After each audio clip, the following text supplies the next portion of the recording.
Yes. Yeah, recording has started. Matt, thank you. So for those who don't know me, I think most of you, we have umpired together at some point. I'm Anson, I'm the grading secretary for the association. The reason that we're having this today is that it's something that we put a lot of work into over the past 2 years, but particularly this year, is we felt that it was important for us to have a clear and fair pathway to move through the grades, because it hasn't always been obvious or transparent in our view of what umpires need to do, new umpires need to do to work towards grade 1, grade 2, grade 3, grade 4. So we want to make this as clear and transparent as possible. Now there are, have I missed a slide there? Sorry, there are minimum requirements to umpire before we even start to discuss grading. The first one is, sorry, can we just, middle, so I've got bing bongs going on in my head. Obviously the first thing people need to do is complete the stage 1, stage 2 training courses, which I'm assuming everybody on this course has completed at least in the last year, if not 10, 15 years ago, like many of us. The other thing, there is almost a legal requirement, but certainly a requirement to have valid Garda vetting to stand in any Cricket Leinster games, because there is a chance that there will be under 18 players in those games, even at the Premier League level. So if you don't have valid Garda vetting, you will not be appointed to games. That vetting needs to be updated on who's the umpire. So you need to provide that to Tony, and Tony will work with myself and Peter to get that updated on who's the umpire. And for that to happen, you need to be registered on who's the umpire, because without that, we can't appoint you. A working knowledge of the laws of cricket, and there's a criteria that we've added into the grading process at all levels, that there is a refresher every year on that. I know the majority of people did that last year. That it's an MCC test that you then send over to the grading secretary to say that you've completed, and also be conversant in playing regulations for that year. So at the beginning of every season, there will be a workshop, usually recorded as well, that we go through any changes to playing regulations. If you are for any reason unable to attend that workshop, then the key thing is that you watch the recording of that. And if for any reason you can't do that, it is vital. And what we're seeing a lot coming back in the match reports is that umpires are going out to games unsure of the playing regulations, or assuming that the playing regulations are the same for other games they've done. There are a host of different competitions that have different criteria within the playing regulations. Between the men's game and the women's game, for instance, the PTA are different. Between certain cup games and league games, there are minimum over requirement difference. And then at certain levels, there is DLS. There are may or may not be leg side wides, free hit no balls. So it even down to details like which clothing should you wear. So it's vital that you are conversant with the playing regulations, particularly if you tend to know what level of competition you're going to be standing in for that season. Then you need to know, if you're a grade 4, for instance, you should know Premier League, Senior League Cup inside and out. But certainly before a game, you should be studying those playing regulations.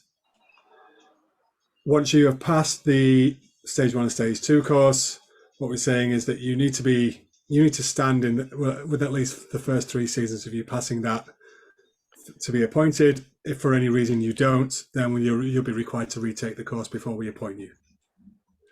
Please do jump in at any point if there's anything that's not clear during this presentation, or if you have any questions, or if you have any points to make that you think, hang on, this doesn't make sense, or adding this might make more sense.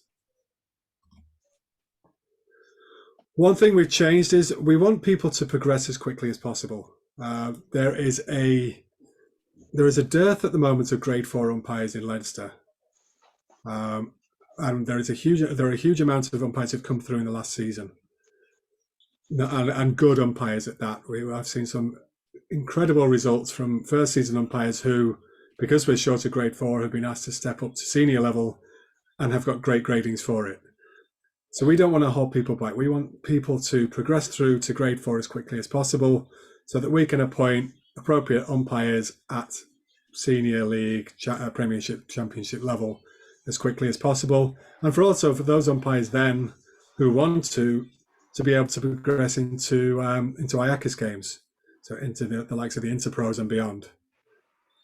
The flip side of that is there are a number of umpires at particularly grade 3, grade 4 level who aren't standing in many games. And we feel that umpiring is like a tool. You got to keep your tool sharp. So if you're not umpiring enough games over the space of 2 or 3 seasons, you're going to lose that ability very, very quickly. And we feel that then you shouldn't be appointed. Other people should be appointed to higher games above you. So one thing we will be kicking off is if you don't meet those criteria, that we will be looking at demoting people. Obviously, if there are extenuating circumstances, I know, for instance, we've had illnesses in families this year that have meant that certain people couldn't stand. We will take those into account. At the end of the day, we're human beings. We're doing this in our own time, but certainly there are minimum expectations there, but exceptions will be made. So to attain grade 1, when you have passed your stage 1 and stage 2 course, you will not have a grade. So you will start your first season as an ungraded umpire. To attain grade 1, and what happened this season as well is you'll see we've got a minimum of 8 matches. If you complete 8 matches before halfway through the season, and you meet the rest of the criteria, we may look at promoting you to grade 1 mid-season. And this goes across the board as long as you meet the minimum requirements. That we feel that if somebody does 20 games in the first half of a season, that's the equivalent of somebody else doing 20 games across a whole season. Matt, sorry, can I just interrupt you here? Absolutely. Can someone's put a comment up saying, can everyone put everything on mute? Someone has the TV on in the background. Yeah. It's really difficult to hear stuff. So if everyone can just go on to mute. Okay, I'm going to hit mute all now, Willie. So is that the end of the point? Yep. Thank you. Okay. There you go. That's muted. Minimum criteria to attain grade 1. Umpire a minimum number of 8 matches in the first full season or 15 across 2.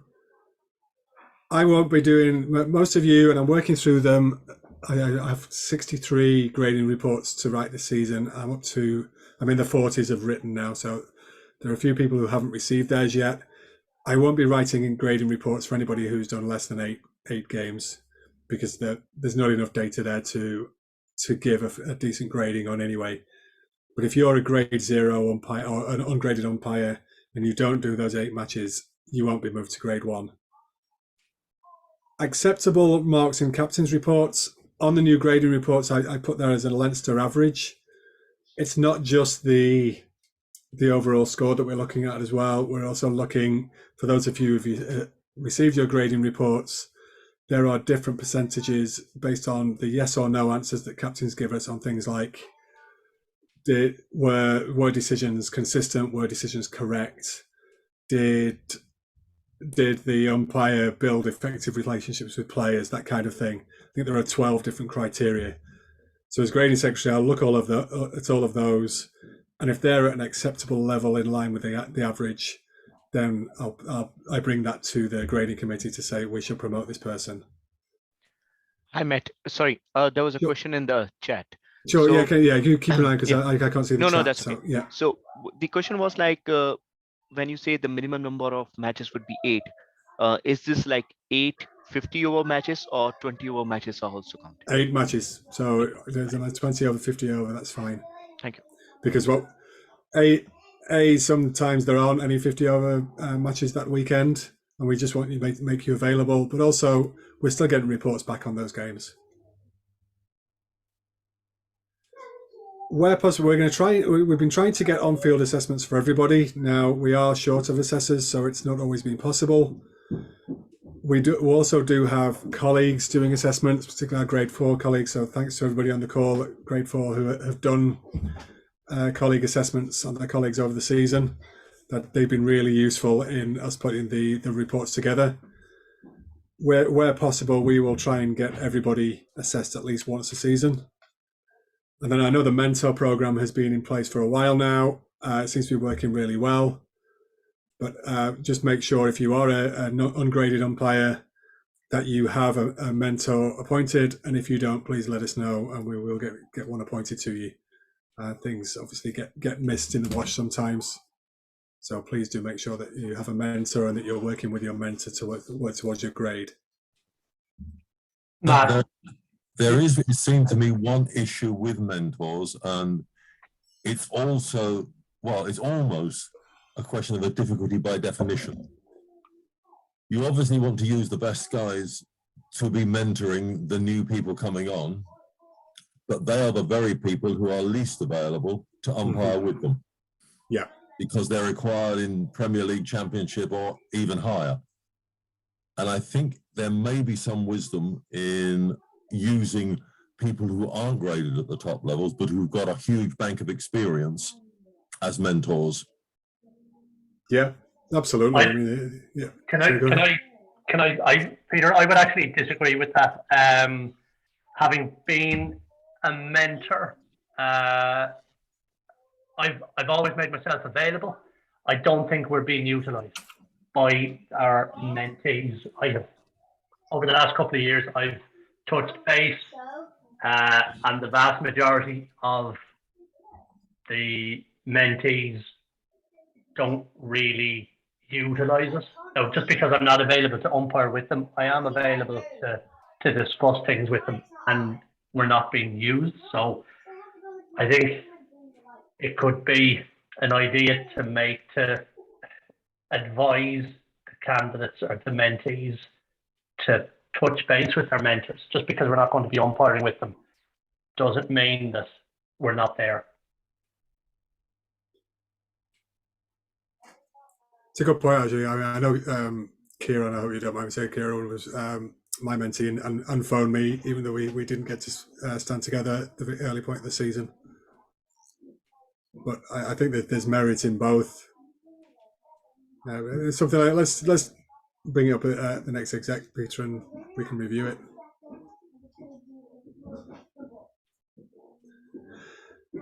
And then the last criteria on this, again, this goes across the board, is that MCC Lords of Cricket test. I know the vast majority of people did that and sent the completed screenshots over to me, which is great, but this is a minimum requirement. It was new last season, so we're a little bit lenient about it. But I think to have that refresher every season, it is vital, because for some umpires who maybe have gone 7 or 8 years between doing stage 2 and stage 3, how often are they really refreshing what they learned in stage 1 and 2? So it's vital that they do this, and it's quite a fun exam to do. It's not difficult. It reminds you, particularly the quiz part of it, does throw up some things that make the laws make a lot more sense.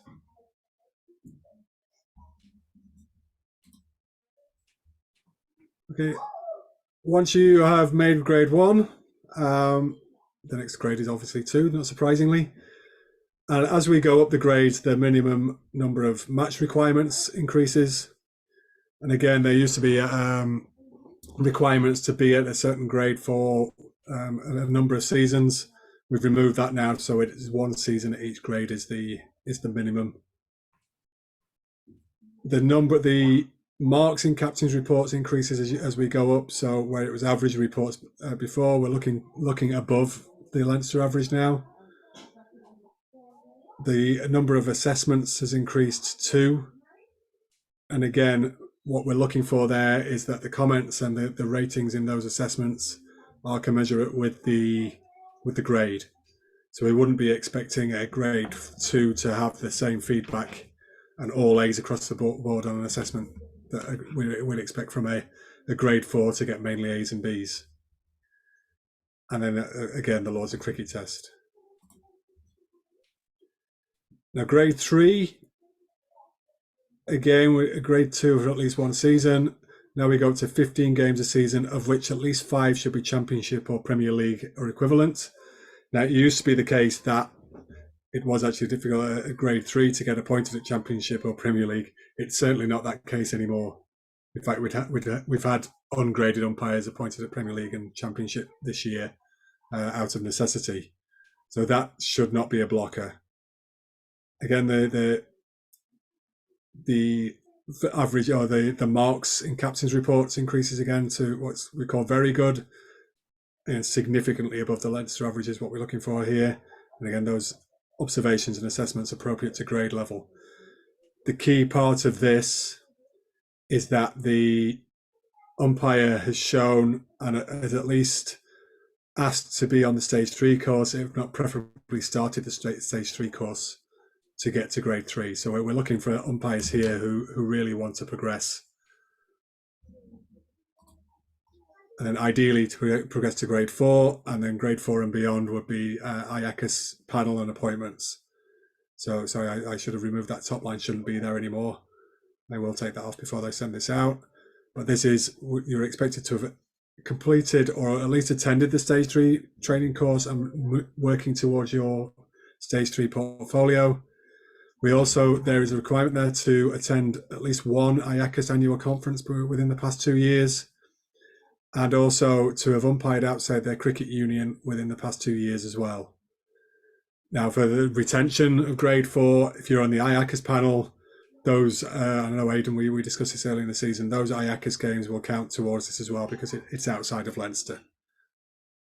But if you haven't been on exchange or you're at the grade 3 level and want to progress, then speak to us or speak to the members of the exec about getting on the exchange. We do it.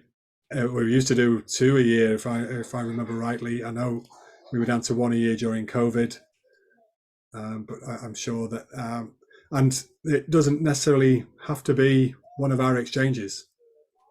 If you have connections with clubs outside of Leinster or outside of Ireland that would facilitate you umpiring in another area or another country, then that would also count as well.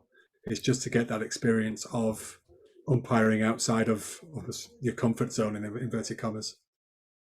Matt, sorry, can I just ask, the umpiring a minimum of 15 matches, I assume that's not limited to LCUSA appointments, because I only had 5 last year. Yeah, no, absolutely not. No, because we appreciate there are IACUS umpires who that impacts hugely their availability at Leinster. I have 27 IACUS and 5 ICC appointments, but I've only got 5 LCUSA appointments. Yeah, so that's fine. So they all count. Don't worry. Thank you. Yeah. And again, the very good marks in captains reports. Again, we're going back to your question there as well, Aidan. Obviously, if you're on an IACUS panel, there's an assumption made, unless we hear noise back from Phil Thompson and the rest, that this assumption made that you're maintaining those standards. Any questions on that? So we're going to flow through that a little bit, and I know there's a lot of information in there, but are there any questions? Is there anything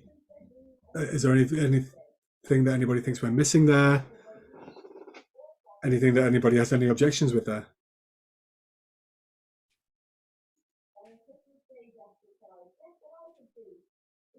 No, any questions in chat there? Sorry, Matt. Seems like I'm hogging all the questions here. I think having those slides out in the public domain is good. Not that I'd be worried. I would just ask in relation to the captain's reports being in line with the average, above average, significantly above average. What constitutes significantly above? You know, it's, if we could have it's up to yourselves, but something that's attainable rather than, yeah. What is it? One of those, what are they? SMART goals. Yeah. But it's measurable. Having something that's significantly above isn't necessarily Yeah, it's a good point. And the reason I added that in actually was because previously it said, I think it was good, very good, acceptable, which was even more vague. So that's why I used the average. But it's a good point. Is it 10% above the average, significantly better, or 15? So yeah, let me review that. Yeah, no, just something to look at. That's all. Yeah. Matt, quick question. Yep, go Willie. So we get a captain's reports. We get a situation where you get a mark of whatever it is, an average of 7.5 or 8 or whatever it is. Yeah. Is two things in that, or a couple of things. Is there any statistical analysis applied to that figure? So if I get it's a load of 10s from captains that normally give you a 7, right? That's obviously better than getting a load of 7s, a load of 8s from a captain who normally gives you a 10. But also, if you get a 1, a 2, or a 3, or a 4 mark from a captain, right? It skews the figures massively. Yeah. So what's the statistic? Is there any statistical work done on the figures? And secondly, throughout the season, what work is done on the captain's reports? So how often are they looked at, and what is the follow-up to the captain's reports, either with the captain? So I've no doubts there are at least 2 games this year where captains have destroyed me for various reasons, and nothing that we necessarily did wrong as umpires. They just didn't like something that happened. So I know I probably got a low mark in those games, but that then throws my averages out completely. And is there any work done on that report when it comes in, if a captain highlights a significant issue in a match, or if there's a number of reports that highlight a significant issue with a captain or with an umpire? So you get 3 reports in a row from captain saying Willie has an issue with LBW decisions. What's the follow-up on that? You know what I mean? What's the follow-up in relation to like stats and all that and these things? Yeah, so there are 2 parts to that question. The first on the statistical analysis is no, because at the end of the day we're volunteers, and I'm not a mathematician. We don't have the tools to go in. There are a vast number of reports there, and I agree with you, and I experience it myself as well, Willie, that where somebody might give you a 1 or 2 because their team have lost and they feel that your LBW is the cause of that. But then there's a flip side to that, where there's the winning captain. And if you look at a list of somebody's reports, you can get a theme. If you've got 1 in there, Willie, and then the majority of yours are 8 or 9s, then that doesn't ring alarm bells for me as I'm looking through them. But if I look at an umpire who the majority of their scores are 5 or below, then obviously there's a concern there, and that's the level that I look at them at. So I don't go into each one, or I don't.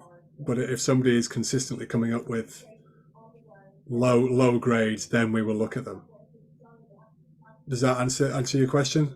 Yeah, I just think we give out a huge amount about captain's reports all the time. We all generally say, you know what I mean, to an extent, they're not worth the paper they're written on. Some just tick the box.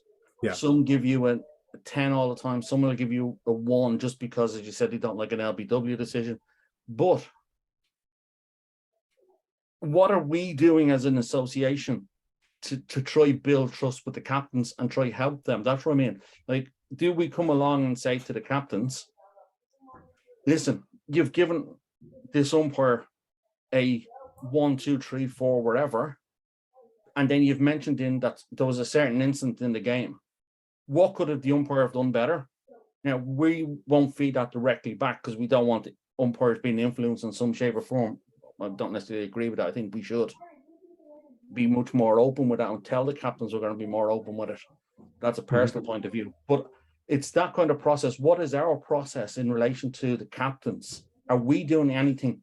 Are we going back to the captains and saying, listen, if there's a particular trend from a particular captain, Are we going back and saying what's happening in games that we can help you with?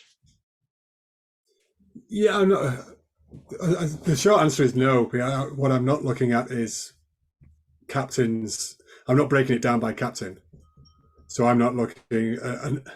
I get a sense over time, particularly because I know the captains at Premier League Championship level, of which captains are doing that, just giving 8s across the board all the time. I can think of 3 or 4 captains who do fill them in thoroughly and give really good, solid feedback. But what I'm not doing is going back to those captains. Maybe if I see them in a game, I'll talk to them about a certain incident if it's fresh in my mind. But what I'm not doing, again, from a time point of view, is going through each captain and going, oh, I see Eddie Richardson has got a problem with this umpire's LBWs over time, because it's not. I could sit there all day in the reports and pull all sorts out of there. Yeah, but it needs somebody to sit down and go and look at it all day, every day, really. All right, thanks. Yeah, excellent. Abhijit has a hand raised. Abhijit, you want to go ahead? Yeah. Thanks, Prashant. I just wanted to maybe add a comment on what William said. I think as we are getting into being more structured about the grading reports, one, I am happy to volunteer my time if you want to try and make the scoring process in any way, put some more thought behind it. I'm not a statistician myself, but I have spent many years in analytics, so I do have some familiarity with working with these kind of numbers and statistical normalization and using medians instead of mean and stuff like that. So just wanted to say I'm happy to volunteer my time if you want to think a little bit more about this. Thank you, Abhijit. That's much appreciated.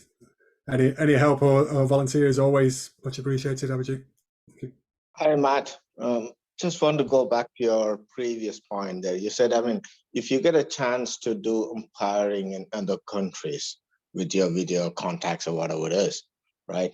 And if that is happening, what level of league you are going to expect them to do, and what grade of umpires can do this? There's no limit on the grade of umpires that do it, but it would, because we're talking about grade 4 umpires, it would need to be at a reasonably high level, because it's a criteria for grade 4.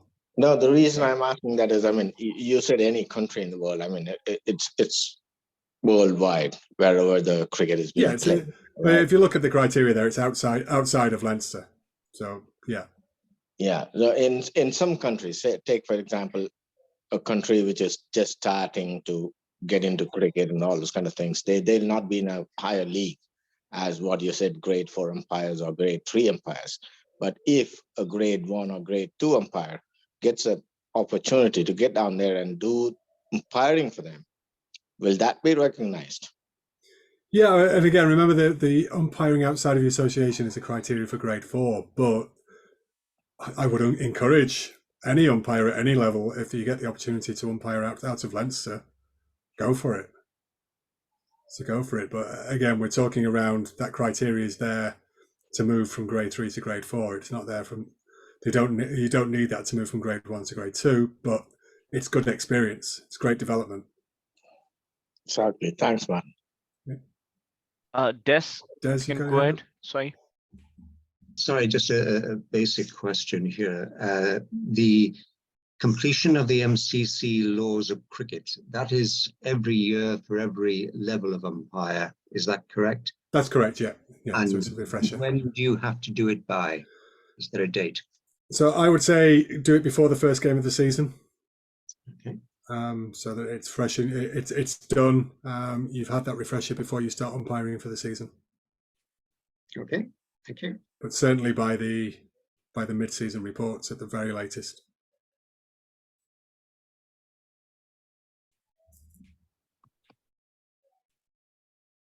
Any other questions? Amit?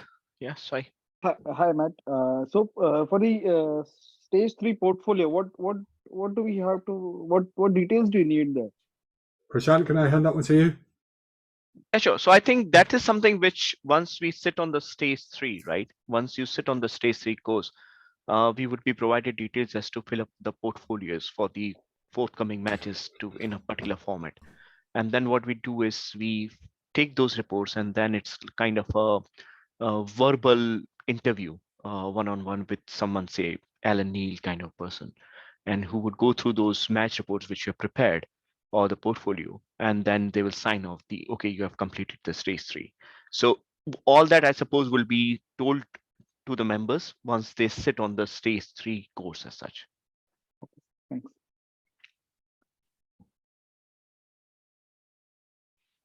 Any more questions from anyone? No, good. Well, thank you everyone for your attention and your questions. I look forward to seeing more promotions next season. Thank you so much, Matt. So And well done, by the way, well done everybody who has attained promotion this season. I'm still working through the reports, but once I have completed them, I will be sending out a mail with a full list of promotions on there. Well done to everybody. Okay. Thanks. Prashant, just Yeah. a quick one. Yeah, I'll just explain about the portfolio thing if you want. I'll take 5 minutes. yes, please go ahead first. That's okay, Bala.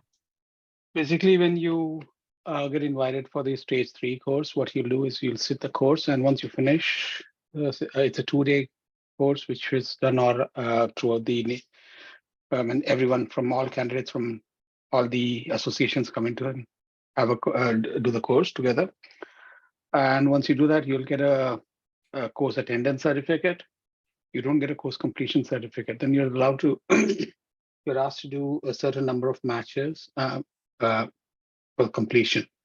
In the next 2 years, I think it's at least, ECB's regulations are 10 matches in the next 2 years, but I'm sure we'll have our own set of things in that.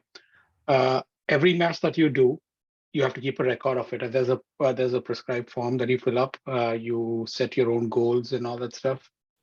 So you create a portfolio, which would include these match reports that you do for match assessments that you do for yourself.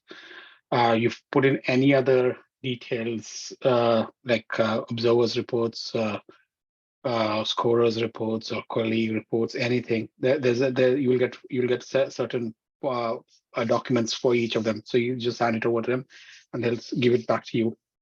And once you have completed a portfolio, you'll be called in for a discussion, a PD, a professional discussion, where two of the people who are observers or assessors will go. Two assessors will have a look through your portfolio. They'll ask you questions and all that stuff based on your portfolio. And if they think that you can answer all of their questions properly, if they think that you need to be awarded grade 3, you'll be awarded the grade 3. And you'll get a course completion certificate for grade 3. Thank you so much, Bala. Yeah. Yes. Now I think what we will do is we have Tony. So Tony, I have made you the co-host as well. And if you can just walk us through the reports and the disciplinary. Sorry, okay, can everybody hear me? Because I'm... Yeah. Yes, we can. Yeah, I'm across 2 devices, so the sound is coming out of a different device to the pictures. Because for some reason the computer isn't allowing me to produce sound. So I suppose the thing to talk about here is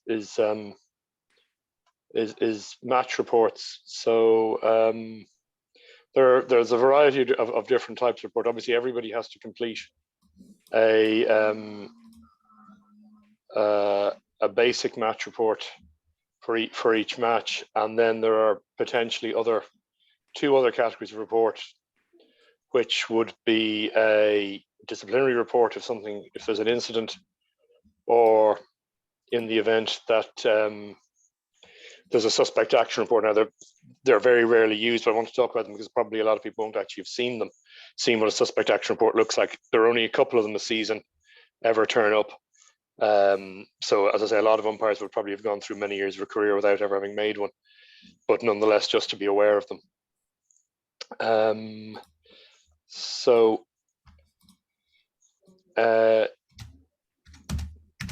Who's the umpires acting up a little bit on this, unfortunately. So I haven't been able to get a I think, Prashant, you may have made the wrong bit of me a host, because I can't share my screen.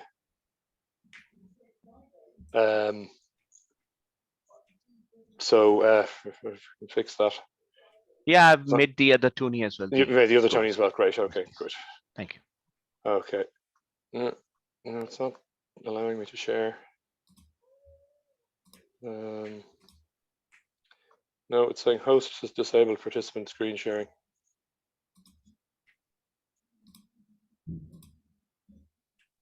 So anyway, just while that's been sorted out, the first thing to say about general match reports is that we do need to have every match reported on, including the ones that are cancelled, because quite a few people then, if a match is rained off without a ball being bowled, don't bother to put in a report.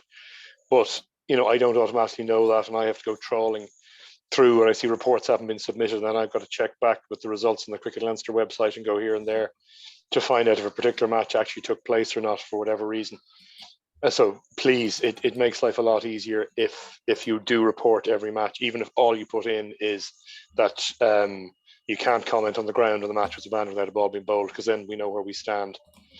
The other thing that was an issue this year was double headers. There were a lot more T20 double headers where umpires were going out and umpiring two different matches on the same ground on the same day. And there was a tendency for some people to only report the first match. So you need to report, if it's a double header, you need to report both, because they're not even necessarily on the same pitch. The ground conditions could change. I'll just try and, so you do need to make those reports. Let's see if I can share the screen again. Tony, can you please try now? Yeah. Yes, there we go. Okay. Great, thank you so Lovely. Much. Right. So yeah. Okay. So this is then it's a filled in report. It's one of mine and oh sorry. It's one of mine and Kieran Casserly's reports. Have I lost it now? Oops, daisy, where we get it back on the screen. So it's just to go through the various headings. So obviously the first thing is that whether it's, the type of pitch, whether it is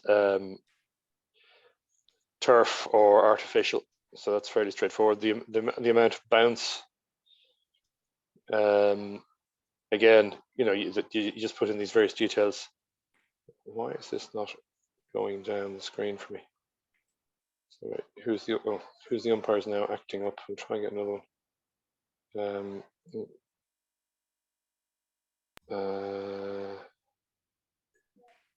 Okay, we'll try this one. It's Peter Searson's. I don't know what it's doing. Okay. No, it's refusing to scroll down.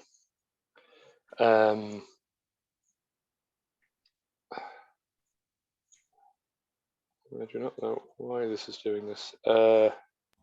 Maybe he says try hitting print.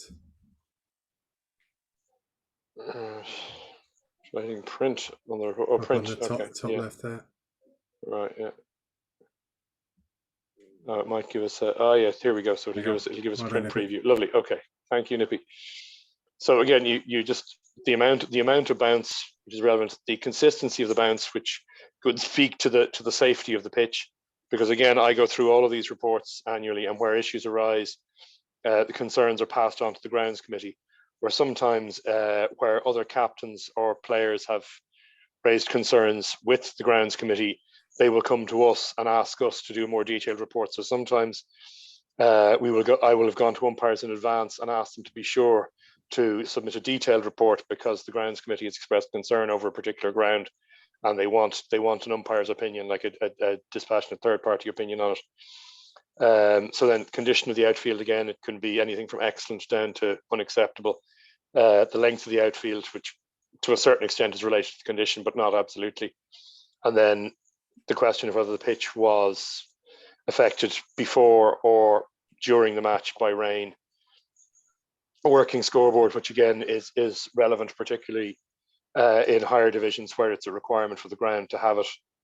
And likewise, the marking of the boundary for I think at all opening matches at this stage, you're required to have a continuous boundary of a rope or continuous painted line. So again, if there are issues there, those would be passed on to either the OCC or the Women's Committee. Though to be fair to the women, because we only do women's senior cricket, there are very rarely issues like that.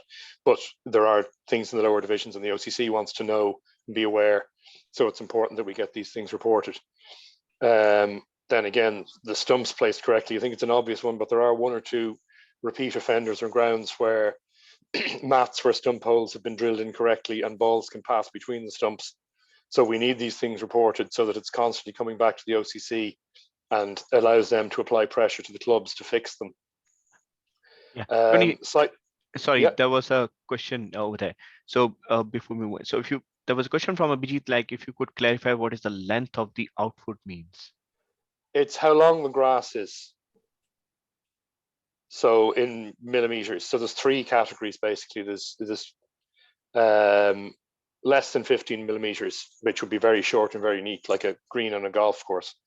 15 to 25, which is what a lot would be as well, particularly people in parks who don't get to mow around outfields. And then above 25, where you're starting to get to the point where it would be very slow, could get very wet very quickly, and could affect the quality of the game and make it very difficult to score boundaries by playing proper shots along the ground.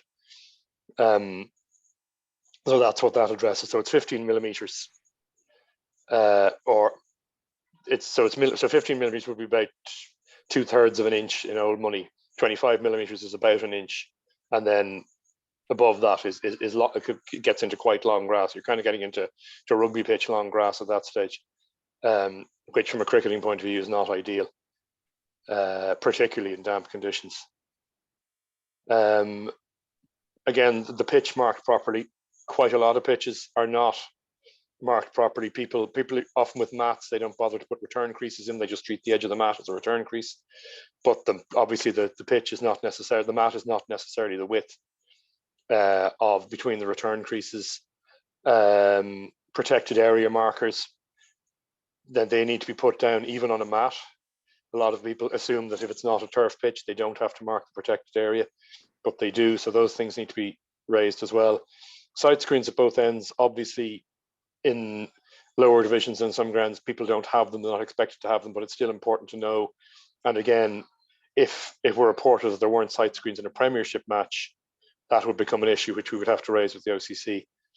The effectiveness of the covers, it depends. If it rains, it's how well have the covers worked? Are there holes in them? Are they leaky?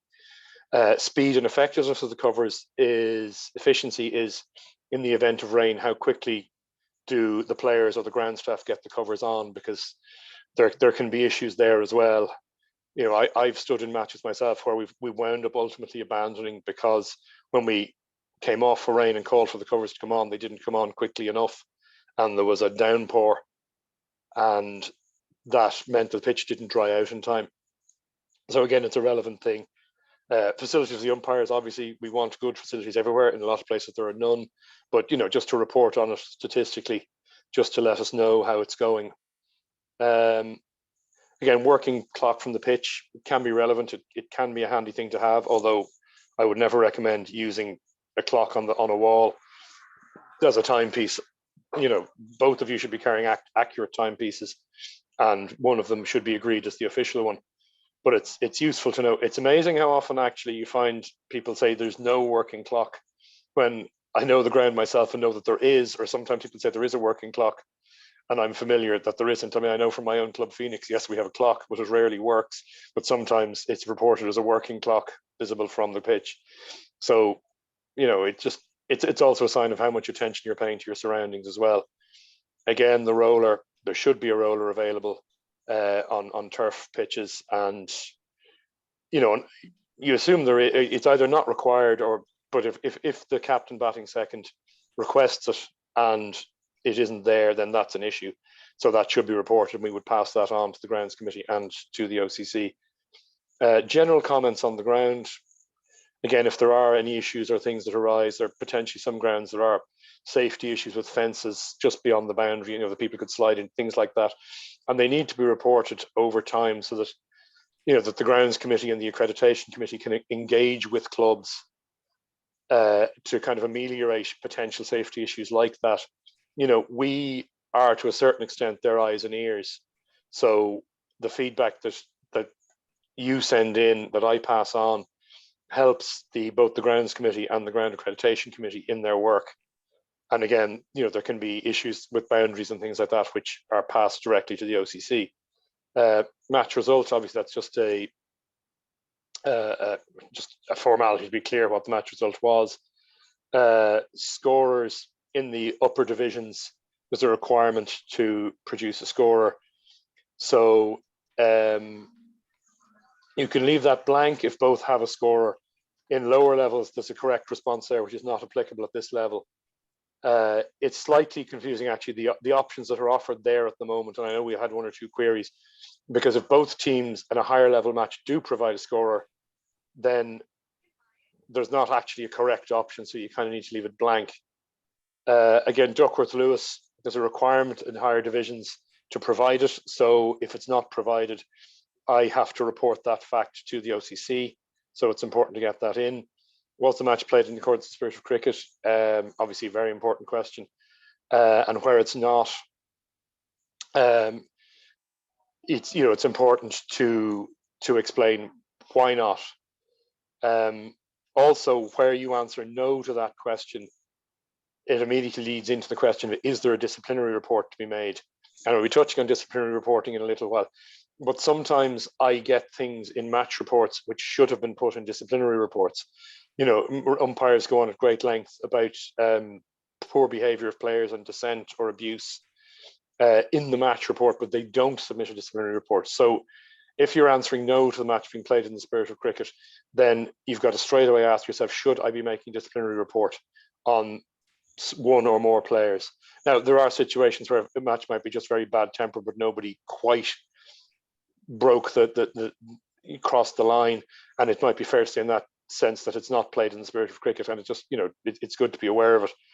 But if you answer that question no, straight away you should be thinking, is there a disciplinary report here? And also, if you have invoked law 42 on the field, you must submit a disciplinary report. The Fair Play Awards, there is somebody here, because this isn't a redacted report, this is a real one. So the Dickie Spence Award for senior cricket. So that's first and second division of open cricket and first division of women's cricket and the associated cup competitions with them.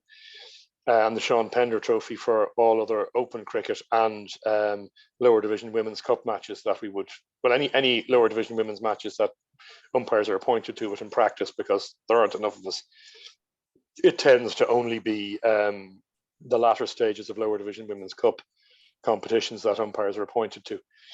But so these are for fair play.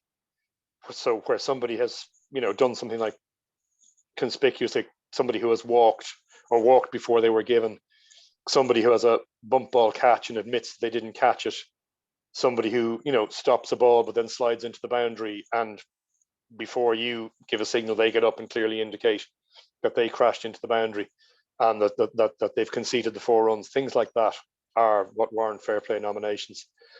Sometimes you get people who nominate somebody who has, taken 5 wickets or something like that, and while well done to them. Cricket Leinster has awards in each division for excellence in play. These are fair play awards for, sporting actions rather than just being very good at cricket. And then the final thing is your expenses, just to say, whether it was a full match, whether it was a T20 match, or whether it was a match abandoned before or after tea. It's important to put that in there in case there are any queries on your expenses. Sometimes as well, and I know it's because perhaps people are filling these in on their phones and maybe doing it in their cars as they are on the train as they travel home from a match. Occasionally, fields are left blank where a match did take place. I mean, obviously, I can understand why fields. Ideally, you should be filling in for all of the pitch condition ones. Cannot give grade if a ball wasn't bowled, but some umpires leave them blank. And if it's clear that a ball wasn't bowled and the match wasn't played, then that's fair enough. We understand that. But occasionally people do leave some of these fields blank by accident. So I would ask that people are careful to ensure, like there's no reason after 50 overs where you can't say pass judgment on the consistency of the bounce or the amount of, well, actually occasionally, particularly if you're out in North County, perhaps sometimes people do say it's impossible to give a grade for spin because there's been so little spin bowled. But in general, please be sure that you fill in something in every field, even if it is just that you cannot give a grade for whatever reason. Sorry, Tony. Just because there are a couple of questions coming up, so I just want to file them. So there was a question from Willie. It says, what is the criteria for deciding the consistency or level of bounce? Well, the level of bounce would just be, I suppose, how high it is. I mean, it's not a scientific thing, but where you've got quick bowlers steaming in and banging the ball into the pitch, if it's not coming above thigh height, then the bounce is pretty low. Whereas equally, if a reasonably solid medium pacer, but not somebody with real pace, is sending the ball over somebody's shoulder, then the bounce is high or excessively high, perhaps. I mean, there isn't the bounce is a function of the pitch, the length the bowlers are bowling, and the pace of the bowlers. So, you've got to use your judgment to a certain extent. The consistency of the bounce is that, where somebody bowling the same length on the same pace should be expected to get the same kind of bounce pretty much for every delivery. And if you've got one or two or three wild ones that do something very unexpected that, is either unsafe or makes the pitch kind of look dead or, in poor condition, that's where it comes into inconsistent bounce. So the same delivery should look similar on the same length from the same bowler each time in terms of the bounce, because if he's hitting the pitch at the same pace with the same force each time, it should look reasonably similar. Whereas if one of them suddenly rears up over the batsman's head, and the bowler hasn't bowled a bouncer, or if a ball just dies and rolls along the pitch, where a bowler, that's where the consistency issue arises, and it becomes both a player safety issue and a pitch quality issue, I would say. Okay. Do we have, and there's another one from Ashish. It's like, should we record if enough spare match balls were available as part of the match report? That's a very good question. It perhaps should be there. Certainly, there's a general comment section below. Now, I've always felt myself that it's rather badly phrased. So it's where it says, if you answer no to the spirit of cricket, you fill in below. I always feel that where there's any incident worthy of note, it should be put in that section. And we may look to change the wording of the form slightly before the start of the season. I've always felt that myself as an umpire, because sometimes there are things that need to be said, even where the players have played in the spirit of cricket, and that would be a good example where there aren't sufficient spares, or a team doesn't supply a regulation match ball. Things Sorry, like that. Tony, can I just ask? Yeah. Are you saying to put that in, a lack of match balls, into the spirit of cricket question? No, not the spirit of cricket question, but there's a general comments box where it says, if your answer was no, please indicate which team the contravening players belong to. Sorry, it's just when you were. Yeah, no. One thing that you're led to that box by the spirit of cricket question, but the wording of what you should put into that box should probably be changed. It's a little bit unclear. Well, hang on. There needs to be a section on things that should be mentioned, and is there not a comment section at the bottom? No, there's a general comments on the ground.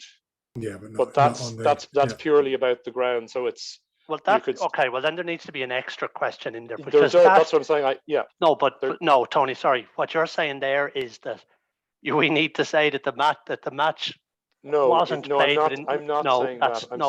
It's what you're suggesting is that we need to play. It's not what I'm suggesting, Aidan. No, it's not what I'm saying. If you'd listened, it's not what I'm saying. What I'm saying Tony, is, I listened. I heard. I've heard that box is used by many who, without saying that the match has not been played in the spirit of cricket, many umpires use that box to report issues such as the one that Ashish mentioned.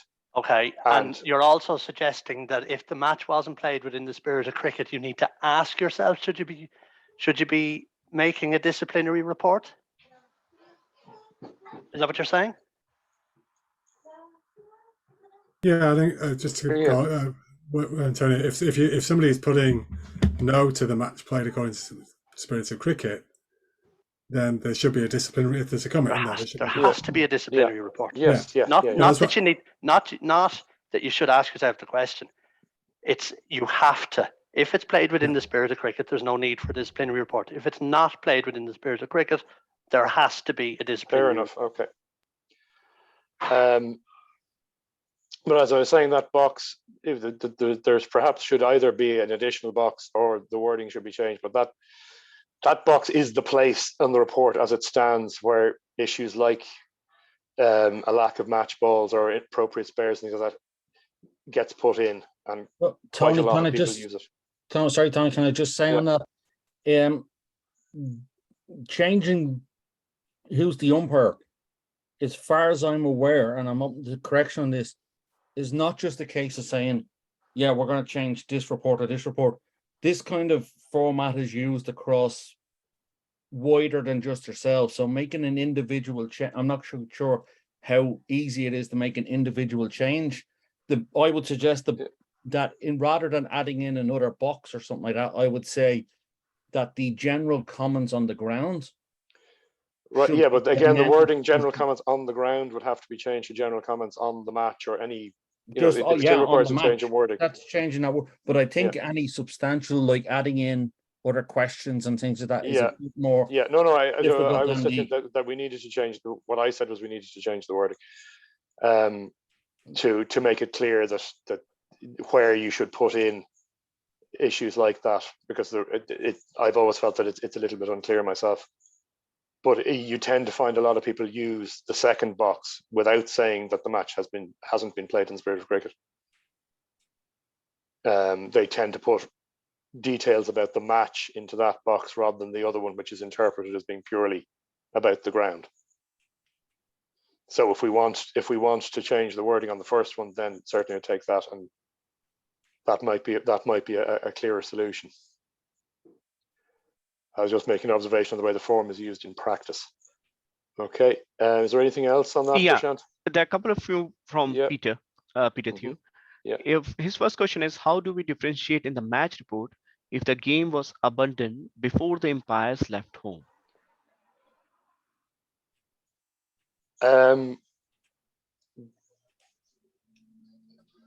That in terms of well, the only issue there is in relation to expenses. I mean, in terms of the result, you just I suppose you just type it into the result, actually, because the result is just an open text box. So you would type the match abandoned without support being bowled, without or match abandoned the previous year, or match abandoned on the advice of the club groundsman or whatever, just to make it clear. My real underlying question, Tony, you do want to know that Satish and Abhijit did not travel to Wexford. Yeah. Okay, that's fine. It's actually now that that Cricket Leinster have taken over the payments, it's not quite as important for us to know. In that, but yes, it's probably better if it's in there. Under the old arrangement, it would have been essential for us to know, because it would have gone into the calculation of the match fees, which the LCUSA did. Okay, so this is just the second part. I would say the second question follow up over there is from Peter. Is like, does CL follow the belief that no match report means no expense claim? No, they don't. That's what I'm saying. Since they have taken over the payment, the umpire's match report is not directly linked to the payment of match fees anymore. Previously it was, so that if a match report wasn't received, the LCUSA treasurer wouldn't pay you. Now the payments issue directly from Cricket Leinster, so they, I assume, go from their own website. So if a match takes place and there's a result, or if a match takes place at all, even if it's abandoned, after it starts, or if it's abandoned on the day on the ground, they will issue the appropriate payment. Okay. And the last is like, would it help if I got the original match report form back from WTU for amendment? If it would have, was one that we designed when we first joined Who's the Umpire. Yeah, we can always upload a template. yeah. So I'll ask them to send back, because we need to amend it after 5 years. Yeah. Okay. Yeah. Okay. Yeah. Sorry, That's sorry, Okay. Tony. One question. Yeah. This is about the condition of the pitch and all those kind of Yeah. things, right? The pitch is fine, everything is good, and it's a 50-over match, and batters 9, 10, and 11 are batting, and the opening bowlers are coming in, whether it is fast or medium pace or whatever. Yeah. And they are peppering them with bounces, and the batsmen and the batters can't cope with it. Yeah. So in that case, is that the fault of the pitch, or is that the fault of the bowler who is trying to pepper the batsman and trying to give him more pain? Well, no, that's you're talking about there about the issue of bowling bouncers at tail It's enders not bouncer. It's a legal delivery. It is not going. Oh, it's a legal delivery. No, but that goes back to the laws and the fair and unfair play. It's not a problem with the pitch, I would say. The issue with the pitch in terms of bounce, it bounces, it's high or it's low, and that's okay. The safety issue with the pitch is the consistency of bounce. So will the pitch do something unpredictable or dangerous as opposed to the bowler? If the bowler is bowling, bouncers at players who aren't able to play them, then that's an issue.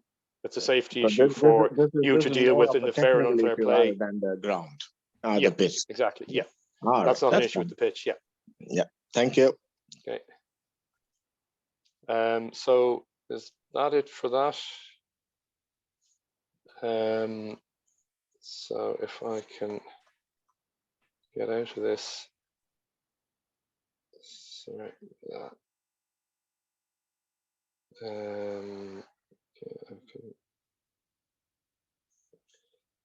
Where that's gone down there. Sorry, I have here we are. So then the suspect action report, that's the disciplinary, sorry, bear with me. So this is the suspect action report.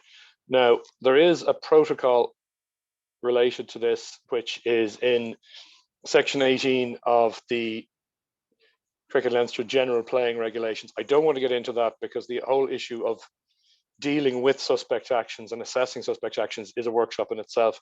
This is just about match reporting. So it's just so people can see what the form looks like. And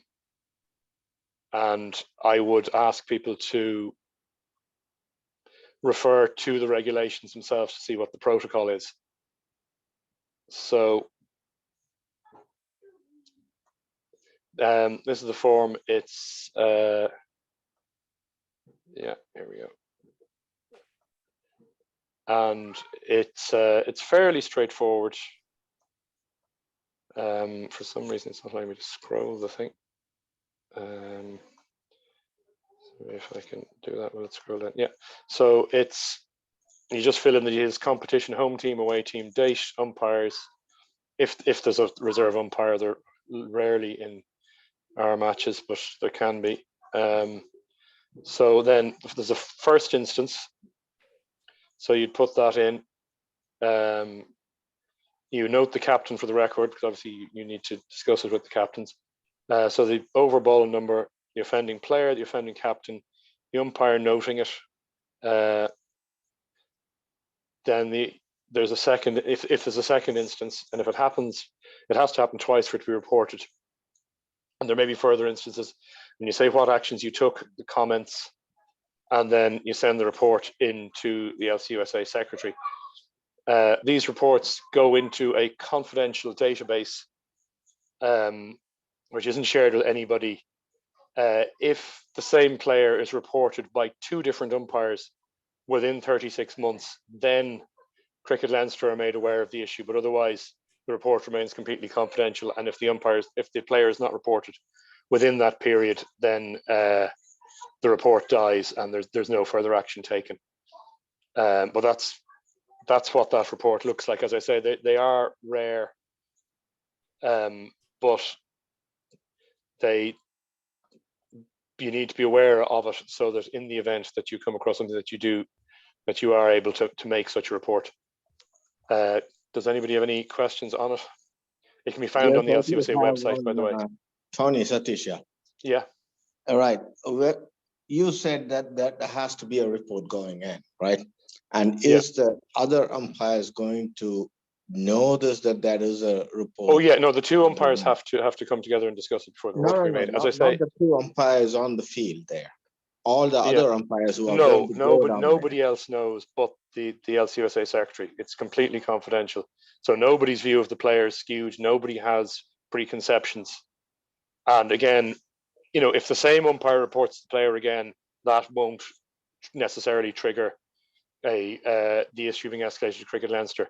It would require a separate team of umpires to assess them as having a suspect action, so that you get a second opinion and more than one group of people look at them. But as I say, I don't want to get into the protocol itself here tonight. Just it is Section 18 of the general regulations, and people should be familiar with it, as with all the regulations, obviously. But okay, thank you. Okay, so is there anything else on that, or?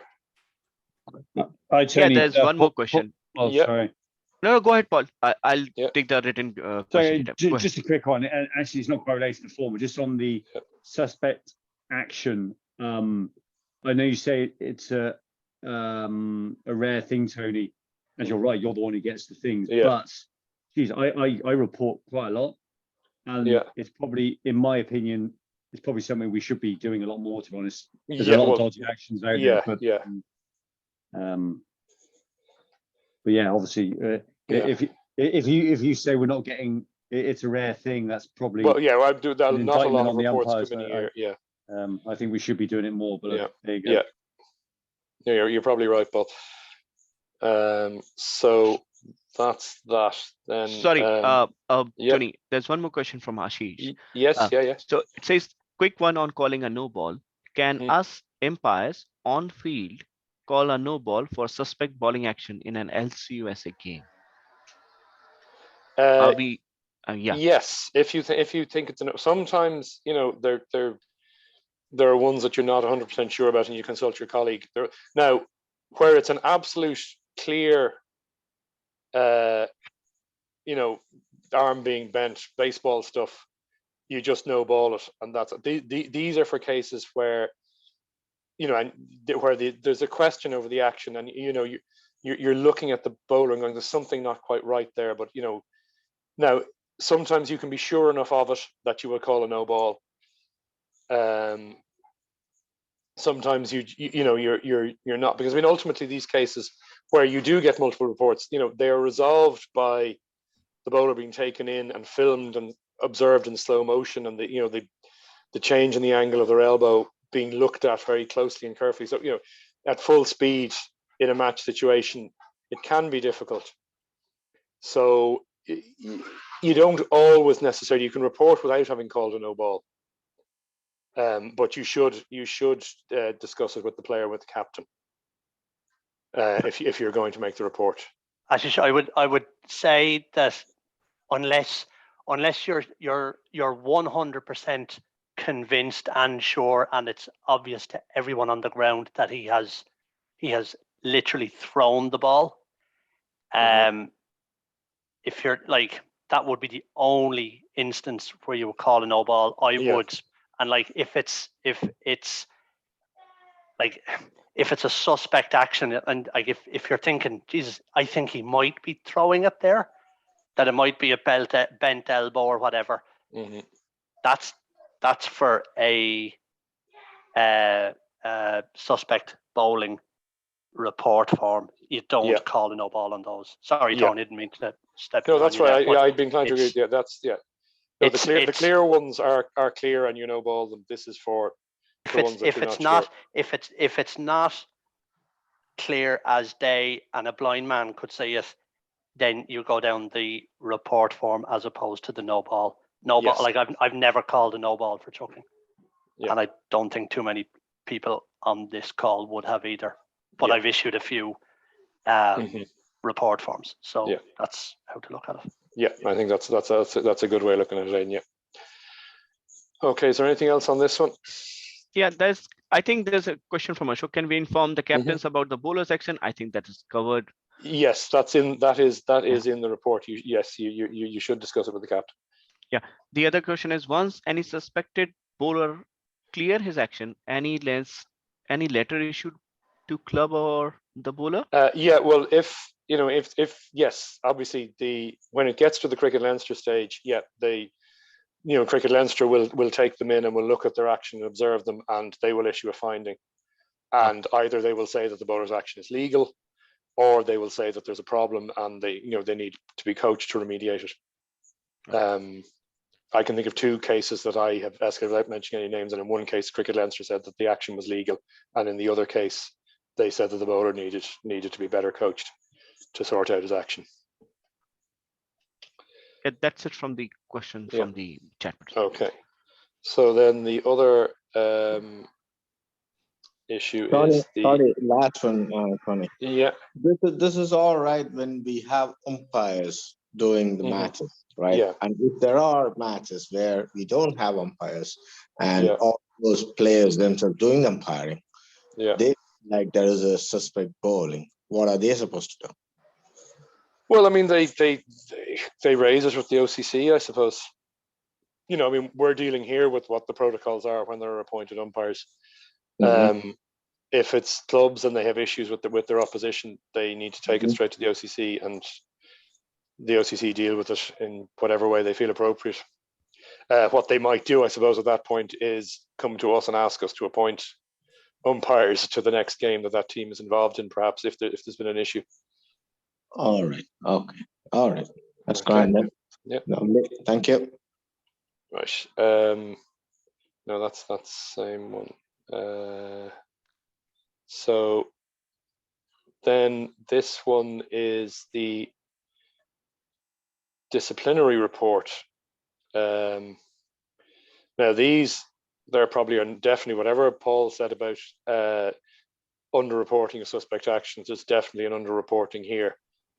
So this is what the disciplinary report form looks like. So you fill in the details, the competition, the home team, the away team, the date, who the umpires were, the offending team captain, any players, and obviously if there are multiples, you may need to go on to another page. Then the nature of the incident. So the first thing there, is the state of the game when the incident occurred. So whether this was something that happened out of the blue in a game that was otherwise being played in a good spirit, or whether there'd been a kind of niggle and bad temper between the teams, which finally flared up into something that crossed the line. Then a description of the event that occurred, the action taken by the umpires, any other comments, which would be something like if the player apologized or if the captain apologized on behalf of the match.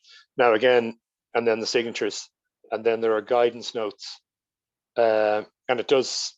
So there's a listing of the laws under the grades of offence under the laws of cricket, and also the Cricket Leinster Code of Conduct. And as it says there, if you have invoked the provisions of Law 42 to deal with any offence, you must submit a report. And then there are other situations where you should, even if you haven't for whatever reason invoked Law 42 on the field, you should still report. You shouldn't feel that because you didn't do it in the moment that means the players get away with it. So you should always report, even if you haven't used Law 42, even if you feel that maybe you didn't follow the protocol correctly on the field at the time. That shouldn't stop you from reporting, because the incidents need to be reported, and it's up to the disciplinary committee to decide whether or not an offence has been committed. So it says a report should always be from both umpires. So you need to agree. And if you need to take time to get a report together, you should inform me or the secretary of the LCUSA within 3 days of the match that you're intending to submit a report. You can do that either in the match report or by directly contacting me to say that that a disciplinary report is on the way. It says all incidents should be reported, even if they seem minor at the time, because they could be a pattern of chronic poor behavior from a particular player, and we can all think of people who can act up frequently, but if they're not reported each time, then they're getting away with it. And apologies, even though sounding genuine, even if they are genuine and heartfelt, should never affect the decision to make a report. You can mention that the player was apologetic and that the player, seemed genuinely remorseful, but nonetheless, it shouldn't stop you from actually reporting it in the first place. Now, Tony, I ask a question there, please? Yes, Willie. Yes. So, what do we do in a situation where there's been an obvious offence has occurred, and one umpire reports it to the other umpire, but the other umpire says, I don't think it's bad, we don't need to report it? Well, then you can't put in a report because it has to be from the two umpires. But so basically, if one umpire decides that, well, I'm not doing a report, the other umpire can't put a report in. Both umpires' names have to be attached to the report. That's the procedure. I know that's now whether that procedure should be changed or not, Willie, is another question. But as it stands, that's the procedure. So all right. So this is not necessarily a procedure for the report. This is a procedure then for on field. If one umpire comes to another and says, I have a certain issue has happened, as backing our colleagues, should we be saying, right, you're happy that this has happened? Yes, I will support you. Perhaps that's the judgment to be made by the umpires on the field. But surely if there's no judgment in that, if a colleague comes to me and says, Willie, I have seen or heard certain thing, even if I haven't heard it, are we saying in this situation that we don't back our colleague? Because this is one of these big things where people don't report stuff where they should be reported, and if we're saying one of the umpires says, I'm not reporting it, that we can't report it, then we're missing loads of reports. And if we're not backing our colleagues on field with this, then there's loads of reports not happening as well. Perhaps that's the case. I mean, what I'm saying in terms of the procedure is the report needs to have the names of both umpires on it. As for the dynamic between umpires in the field in general, yes, where one umpire has heard or seen something, I suppose the other umpire should accept that it was heard or seen. But I mean, there still needs to be an agreement on things like the scale or level of the offence. I mean, if one umpire is happy to simply let the other umpire write the report and say, whatever you say, I'll put my name to it, well and good. But you have to accept that you put your name to that and live with the consequences of it. So it's a matter of judgment, I would say, for the two umpires on the field. I disagreed on that, and I think a lot of people would. I disagree that if someone came to me and said, something has happened, if they can say to me, here we go, this has happened, I will gladly put my name to the report. It can easily be said in the report that, X umpire, whoever was saw the incident, witnessed the incident, heard the other thing. William Umpire Clark was 50 yards away, but Umpire Clark will still put his name on the end of the report, because that's what we should be doing to backing our colleagues, particularly on discipline. So, Willie, have you had incidents where your colleague has said, no, I'm not putting my name on that? Yes. There's also another issue, I think, Willie, which supports you. With 70% of the playing population in Leinster being of Asian extraction, there's a distinct possibility that whatever is said, I won't understand a damn word of it. And yet my colleague may well. And under those circumstances, I wouldn't have a hesitation in supporting him. Yeah, I think it's very important. One of the big things, Peter, as you know, that we talk about on the stage 1 and 2 course, And it's all the time. We talk about being a team, the consultation all the time, being a team. And I think that is, I think we need to make sure in any of these sessions that we're talking about, these workshops, is that no matter what, we're a team out there. And when it comes to disciplinary reporting, which is the suspect action, probably is the most contentious thing because of the nature of it, but it doesn't happen all the time. But the one thing that we do need to have is that if we're going to make a disciplinary report, that, you know, I mean, if there's something happens, that we report it. And we all need to stand up and make sure we do report it. I think the alarming thing about your comment there, Willie, is that fact that if you were in a better position, your colleague says, "I'm not putting my name against that."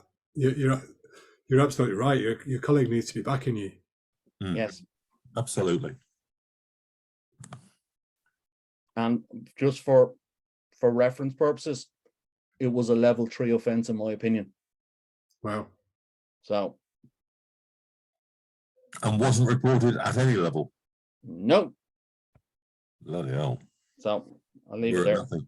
Yeah. I mean, in that situation, just staying on that for a second, should there be a mechanism for Willie to flag that to us directly? Like, okay, the process says that the report needs 2 names on it, but I mean, if Willie feels it's a level 3 offence, that's a very, very serious offence. We're not talking about somebody muttering under their breath there. That's something that we should be flagged to the exec straight away to say, look, I stood with Matt today, and Matt, I wanted to report it, but Matt said, no way, I'm not putting my name on it. We should be taking that up and investigating that with Matt. What would you do, Tony, with a report if the report was submitted and Willie's report said Matt declined to report this? Well, I suppose I'd send it up the line and see what the disciplinary committee said.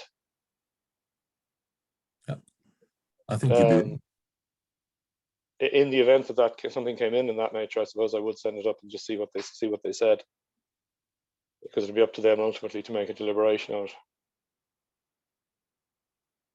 I think they throw it out if there's only one signature on it. I mean, I had a situation where somebody in their own language had a mouthful at the umpire, and he came down to me and said, he's just said this and called me that. And he said, I want to do a report. I said, fine, I know what he said, but I'll back you up. But he came out after tea and said, I've changed my mind, I'm not going to put the report in. I said, well, he should do. But I couldn't make him do it. Now, he did put a report in, but how that happened is completely different. But that's what he did. I don't know how you deal with that. Right. Terry, have all the 2022 cases now been heard? No. There are a couple of things outstanding. I have one outstanding from the 14th of May. Yeah. There are cases outstanding. That's very demoralising. It is, yes, and I have chased Mary Sharp over it, and we haven't, and we even where they have disposed of cases, they haven't always informed us of the result.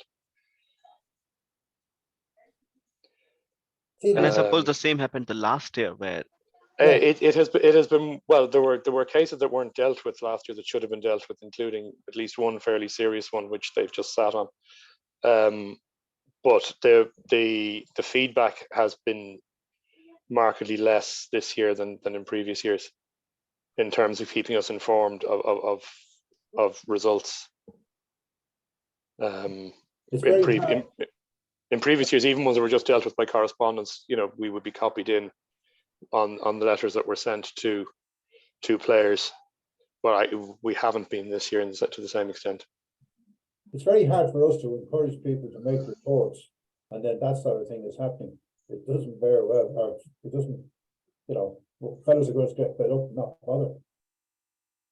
Can the cricket committee bring any pressure to bear on this? Okay, just one. So seriously, the disciplinary committee brings its own problems as well. But I'll I'll take up the Cricket Institute board level. Okay. Thank you. Thank you, Phil. So the only other thing I had was just a redacted real match report from a few years ago, just written by some reasonably experienced umpires, just so that people can see that, you know, the kind of thing. So obviously the names of everybody involved in the teams and the dates are removed, but just to see what the kind of the language and how it should look like. You know, you don't have to write a big essay. It's just fairly straightforward. The incident occurred in the 18th over the first innings. There were no issues before that in the match, and there were no further issues. So it was an isolated incident. And in this case, it was a simple descent, level 1. But this just gives a good example of how to write a report. So it's a clear, simple account of what happened. Then a clear, simple account of what the two umpires did. And then what happened after the match, so that presumably the names blocked out there are the player and his captain. And so that's what it should look like. Okay. It's not, you know, keep it fairly simple. It's not that involved. So are there any other questions on that? No questions on the chat Yeah, as such. okay. Right, okay, well that's me done then. Thank you very much to everybody for their attention. Thank you. Thanks, Tony. Thanks, Tony. Screen share. And a happy Christmas to everyone. Happy Christmas to everyone indeed. Indeed. And happy So New I'll Year. just stop the recording now for a second. Yeah, okay. Thanks, guys. Fergus, Bob. Fergus. Hello? Yeah?